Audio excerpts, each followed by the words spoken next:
Hello, welcome to Thor Talk, the show all about Marvel's resident god of thunder, where I discuss Thor feats, battles, story arcs, villains, and more. On this episode of Thor Talk, we find out who the new Ultimate Thor is after he was teased at the end of the Unworthy Thor miniseries. If you're not caught up on what happened in that miniseries, then just hit the link in the description below to watch the Thor Talk episode on the Unworthy Thor miniseries. Plus, Thor takes down Colossus like he was nothing. This is Thor Talk. I am Thor the Thunderer, son of Odin, prince of Asgard. I am an Avenger, and this world is under my protection.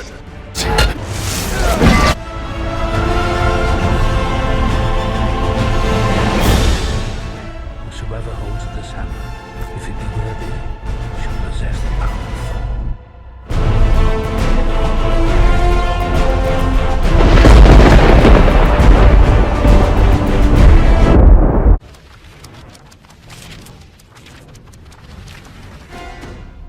The story takes place in the Mighty Thor number 20, which was written by Jason Aaron. During this time, the Dark Elf Malekith has made alliances with various creatures from various realms. That alliance has declared war on the other realms. War has come to realm after realm, and now it has reached Nidavellir, the land of the dwarves. Shield agent Roz Solomon, Volstagg the Voluminous, and the Light Elf Milkmane have come to see what the dwarves need. They are greeted by a dwarf called Stonefoot, who tells them why war has come to Nidavellir.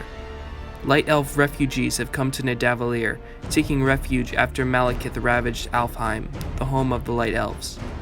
The dwarves agreed to take them in, but they don't have enough food for all of them. Roz Solomon says that the Congress of Worlds will help the Light Elves. As they discuss Malekith's plans, Volstagg is asked by several hungry elven children if he is going to eat all of his large sack of food that he brought as a snack.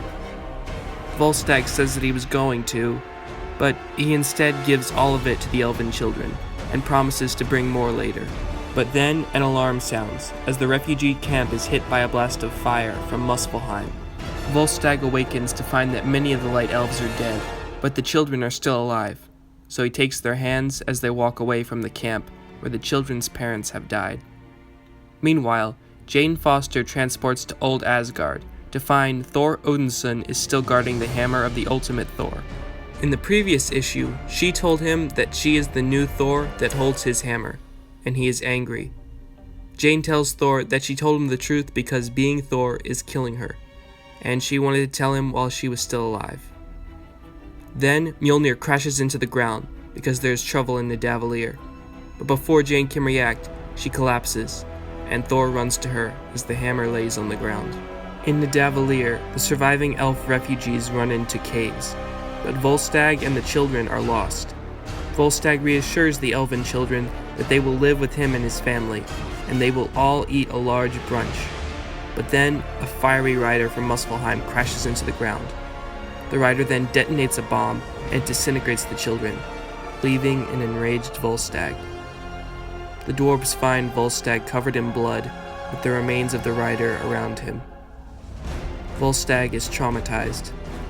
He cannot hear the voices of his loved ones, only the sound of roaring fire, and something else. Something calling to him. The hammer of the Ultimate Thor tells Volstagg that the realms need a new Thor, a War Thor. Volstagg lifts the hammer high above his head to become the War Thor. So, the new wielder of the hammer of the Ultimate Thor has been revealed, but this secret was kept with a little bit of deception. The preview cover for this issue that was released before the comic came out clearly shows that War Thor has a gray beard and may be missing one eye. This left many to assume that he was in fact Odin.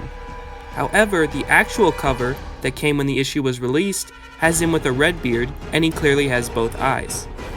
Even in Unworthy Thor number 5, when a mysterious figure lifts the hammer for the first time, their body shape clearly does not match Volstagg's girth. Still, it will be interesting to see how much the trauma has changed Volstagg, and what he will do now. Speaking of Volstagg, this was not the first time that he offered to take in orphan children as his own. As in Thor number 372, he adopts 2 children from Earth after their mother was killed by an enemy of Thor. It is also interesting to see Thor's character displayed in this issue. He clearly wants Mjolnir back, and even not so subtly asks for it back from Jane. But when she collapses, he doesn't run to the hammer that he sought for so long, but to Jane. Perhaps Mjolnir will reconsider what makes one worthy, as Thor seems to be back on track to wielding his birthright once again.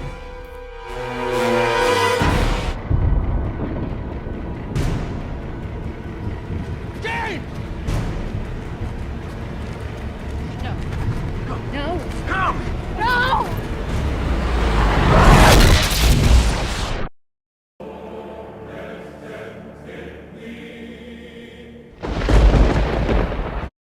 The X-Men's resident strongman Colossus is no pushover. Colossus has managed to go toe-to-toe with the likes of Gladiator, Juggernaut, and the Hulk. In fact, World War Hulk, who is one of the most powerful versions of the Hulk, claimed that before he became World War Hulk, Colossus would have made a decent opponent for him. However, that didn't stop Thor from insulting him and defeating him with 2 hits. In Cable and X-Force number 10, the Avengers were sent after Cable, but Colossus tries to defend him by throwing a punch at Thor. Thor easily evades the blow and says that he hits with the speed of an elderly mountain troll as he knocks Colossus to the ground. Colossus tells Thor that he should wait to gloat until after the battle is over. In that case, Thor replies, "I'll start now," as he hits Colossus again, launching him several yards away, where his powers are absorbed by Rogue. Now, Colossus is no pushover, but this encounter clearly shows that no matter how tough you may be, it's probably best to not fight Thor. Well, that's all for this episode of Thor Talk. If you want to keep up with Thor Talk and all Thor-related news, follow Thor Talk on Instagram @Thor Talk. You can also keep up with Thor Talk by simply subscribing. Once again, I'd like to formally state that all art and video is owned by its respective companies, and I own none of it. With that said, see you next time on Thor Talk, where You'll be holding